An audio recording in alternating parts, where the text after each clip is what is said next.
Il arrive au club, il dit « Ok, je prends cette équipe, ne sont pas dans mes plans Ronaldinho, Deco et Samuel Eto'o. » Non seulement il se trompe, et il se trompe profondément. Mais déjà, bon, vous connaissez ce business de la presse, les télévisions, il y a souvent des enfants qui sont beaux, d'autres qui le sont moins. Et moi, j'ai toujours été l'enfant qui était moins beau.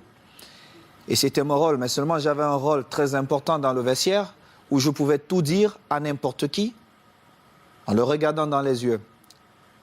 J'ai une blessure au ménisque, je prends 7 mois et je décide d'aller faire ma rééducation dans ma maison à Majorque. C'était une erreur parce qu'à ce moment-là, il n'y avait plus le dialogue. Et quand vous avez un vestiaire comme celui du Barça avec des grands joueurs qui ne peuvent pas se parler, il y a un souci. Parce que la force du Barça, c'est que c'était un groupe de jeunes qui aimaient s'amuser ensemble. Quand on rentrait dans un stade, on voyait qu'il y avait une certaine complicité. On partageait plus que des entraînements, plus qu'un match de football. On se retrouvait pour dîner, on se retrouvait pour danser, on se retrouvait, on avait nos petits secrets. Et tout ça, quand je reviens, était mort. Était mort.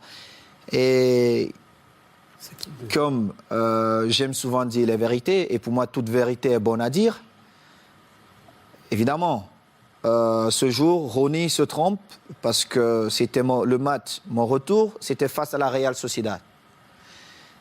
Franck, qui me prend avant le match, il me dit « Est-ce que tu veux commencer ou tu vas attendre ?» Je lui ai dit « Franck, je préfère jouer les dernières 20 minutes en espérant que le Barça sera en train de gagner 3-0, voire 4. C'est plus facile pour quelqu'un qui a fait 7 mois sans jouer. » Mais malheureusement, ce n'était pas ça. Franck fait 3 remplacements et je suis toujours à l'échauffement. Et à un moment donné, je reviens vers le banc de touche et j'ai dit à Eusebio, on a fait 3 remplacements, dont je vais aller m'asseoir. Simple. Moi, je n'étais pas fâché. Je reviens, c'est mon premier match. Je savais que j'allais jouer à n'importe quel moment, je devais jouer.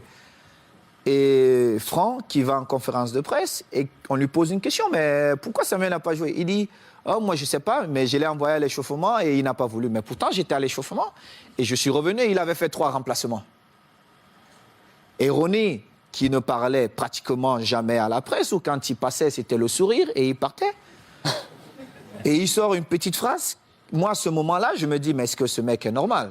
Parce que si quelqu'un n'était pas exempt de tout reproche, c'était Ronny. Mais on l'aimait comme ça. Et on le savait. Mais moi, quand je parle souvent à Eden Hazard, je prends l'exemple sur Ronny. Je lui dis, Ronaldinho était le meilleur joueur au monde ou le meilleur joueur de tous les temps. Parce qu'il était incroyablement fort.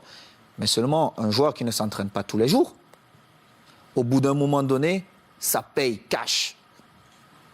Ça paye. Tu peux être Ronaldinho, tu peux être Messi. Si tu ne t'entraînes pas, monsieur Eden Hazard, au bout de 2 ans, on t'oublie. Et le football va tellement vite qu'il y aura un autre gamin qui va naître, qui sera encore plus fort. Et c'était ça. Et quand Ronny le dit, moi j'attends le lendemain, personne ne s'excuse. 2 jours après, personne ne s'excuse. J'ai dit, mais ils ne sont pas bien dans leur tête, eux. Et alors là, je monte au créneau et j'essaie de remettre de l'ordre. Mais seulement, comme j'étais le fils mal aimé de la presse, on a tout mis sur moi. Mais ils ont oublié de dire, en 2006, Ludovic Giuli est souvent là avec vous. Franck n'a pas parlé au vestiaire pendant la mi-temps, quand on perdait face à Arsenal. C'est moi qui ai tenu le discours. Moi, j'ai parlé. J'ai dit ce que je pensais à chacun d'eux. Quand on est revenu, on a vu un autre Barça. On a gagné ce trophée. Moi, je m'en fous. Le plus important pour nous, c'était de gagner. Et il était inconcevable de voir un groupe de jeunes gamins avec autant de talent perdre match face à Arsenal. C'était inconcevable. Et du coup, comment vous avez pris ce message quelques semaines plus tard, lorsque Guardiola qui arrive dit « Moi, Eto'o, Deco, Ronaldinho, c'est dehors ». Mais j'ai d'abord rappelé à Guardiola qu'il n'a jamais été un grand joueur. Il était un bon joueur. Et c'est vrai.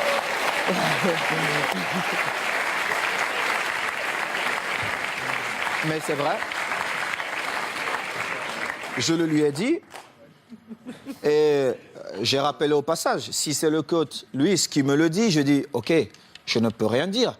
Comme joueur, on connaît aussi Pep, mais surtout comme entraîneur, Il n'avait rien démontré pour qu'il arrive dans un vestiaire comme le Barça. Il ne connaissait même pas l'histoire du vestiaire et qu'il se mette à dire certaines choses. Et en plus, ce qui me faisait encore plus mal, c'est qu'ils inventaient des choses que la presse relayait.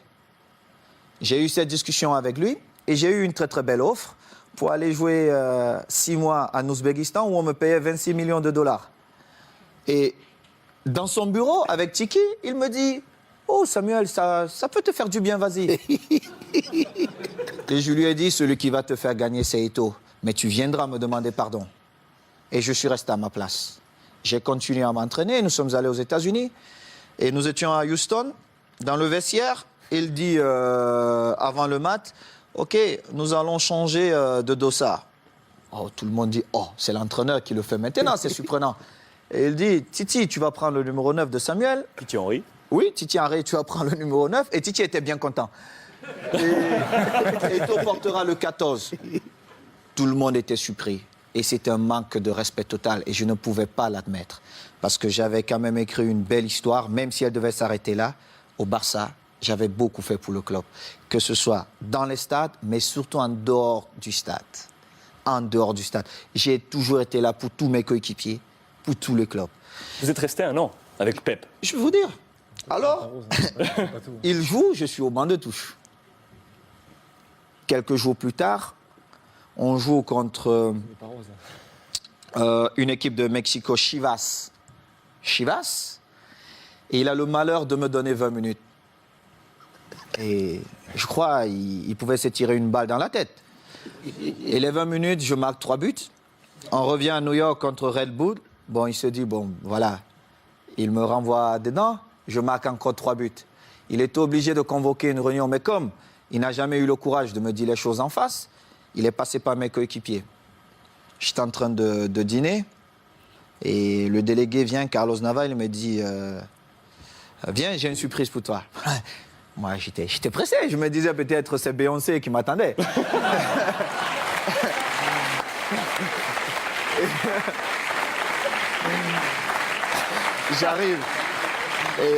J'arrive dans cette suite et je vois Jorquera, Oleguer, non pas Oleguer, Puyol. Les jeunes du Barça.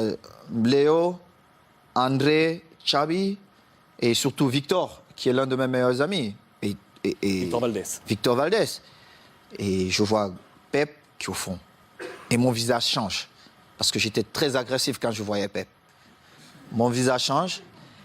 Il n'a pas parlé. Alors, Makina, Xavi, il prend la parole, il me dit, bon, négro, comme on te l'a toujours dit, on l'a manifesté, on veut que tu restes et il faut que tu trouves un terrain d'entente avec Pep. Et j'ai dit, moi, je ne parle pas à Pep. Il doit me présenter ses excuses parce qu'il m'a manqué le respect ouvertement à plusieurs reprises et je n'accepte pas ça. Moi, si vous ne me respectez pas, je ne vous respecte pas. C'est comme ça, la loi chez moi. J'ai souffert pour être là. Je respecte tout le monde, mais si vous ne me respectez pas, je ne vous respecte pas. Mais alors là, je fais le double, ou voire même le triple que ce que vous avez fait. Et Pep, il parle un peu en catalan, tout ça, il trouve un peu des phrases difficiles. Et on commence la saison. J'ai parlé 2 fois à Pep. 2 fois. Une fois, c'est parce qu'il me demandait d'aller parler à Yaya Touré qui ne voulait rien savoir de lui. Et une autre fois, c'est parce qu'il voulait me donner des leçons, comment un attaquant devait bouger. Je lui ai dit, mais Pep, tu as été milieu de terrain, tu n'as pas été un grand attaquant. Moi, je marque mes buts comment? Ce mouvement ne devait pas se faire comme ça. Et en plus, on était à l'entraînement. Et moi, j'ai fait un jeu sans ballon pour créer un espace pour Messi qui venait. Et en plus, Léo marque. Il me dit, non, il fallait faire. Je lui ai dit, mais toi, t'es pas normal, toi. En fin de saison, je marque, je crois, 35 buts. Et je marque le but qui nous permet de prendre l'avance face à Manchester à Rome. On se retrouve en finale de Ligue des Champions. Oui, en finale de Ligue des Champions. On se retrouve à la Corogne. Et à la Corogne, je marque 2 buts ce match. Et je devais partir jouer face au Togo avec les Lions. On a un dîner bien arrosé. Moi, je ne bois pas. Mais tout le monde s'est lâché un peu. Et il dit, oh, je vais porter un toast. Et puis voilà. Vraiment, il faut qu'on dise merci à Samuel parce que c'était une saison difficile pour lui. Mais il a montré le grand joueur qu'il est. Tout ça. Un beau discours. C'est la première fois où j'ai fait confiance à Guardiola. Mais cela m'a coûté mon passeport pour l'Inter de Milan.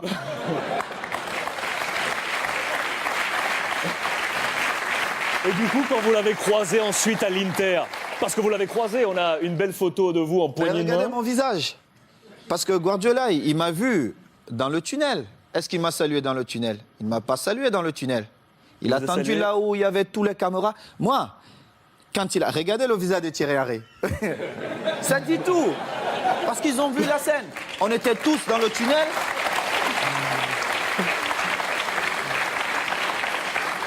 Regardez Léo Messi. Regardez le visage de Léo Messi.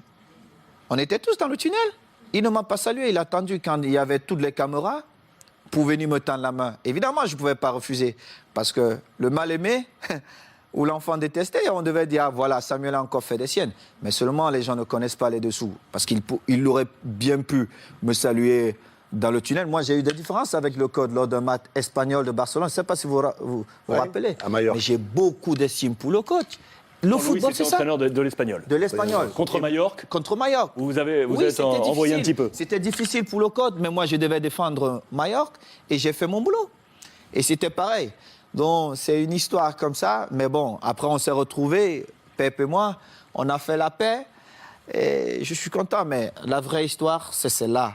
C'est que Pep, peut-être dans son envie de gagner, n'a pas respecté certaines choses dans le football.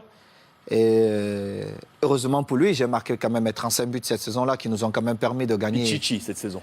Qui nous ont permis de gagner tous les titres qu'il a gagnés. Et il est bien content parce que c'était ses premiers trophées. Saison où le Ballon d'Or arrive dans les mains de Léo Messi. Mérité. Vous êtes 10e de ce classement Ballon d'Or cette saison. Je ne regardais même pas ça. Mais Léo l'a bien mérité.